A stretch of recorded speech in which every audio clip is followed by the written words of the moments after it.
This is the Ford Center for the Performing Arts, and get ready because this might be the hottest tea I've ever spilled in the history of Vancouver's civic development critique. How did this world-class, architecturally stunning, cultural venue directly across from the downtown Vancouver Library go from hosting Broadway-caliber musicals to being owned by a weird evangelical church who believe women should be subordinate to men? Built in 1995 and designed by the same architect who designed the adjacent Vancouver Public Library, the Ford Center for the Performing Arts was the vision of Toronto businessman and lawyer Garth Drabinsky. If you haven't heard this guy's full story, I suggest reading into him. He's the exact kind of cultural nationalist this country produces when the risks are socialized and the ego is privatized. Through cultural grants and creative accounting, he would bring Broadway to Vancouver through his production company, Livent. The nearly 2,000-seat theater was part 4 in a series of performing arts venues developed by Livent. It shared the same name as venues in Toronto, New York, Chicago. Nearly $30 million was spent on this property, specifically designed to accommodate the elaborate sets of expensive Broadway-caliber productions like Showboat and Sunset Boulevard before Livent imploded. The shows were spectacular, but the books were a crime scene. The nearly new venue closed in 1998. Drabinsky was eventually criminally charged with fraud.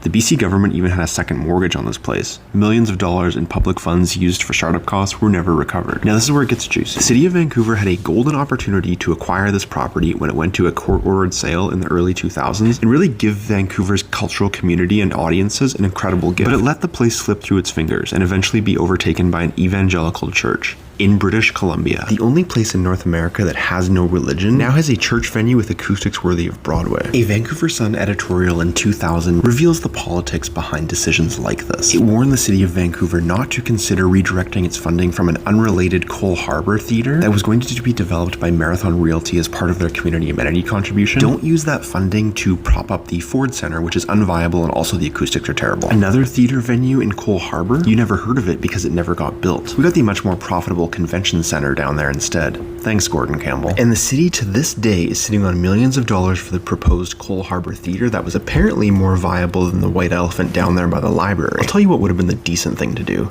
That money should have been used to buy the Ford Center in 2001 and give Vancouver a venue it deserves. But no. We got a weird church increasing its backwards influence in a venue it doesn't deserve. Who knows, we soon might see woman hater overtake free enterpriser as BC's new leading religious identity.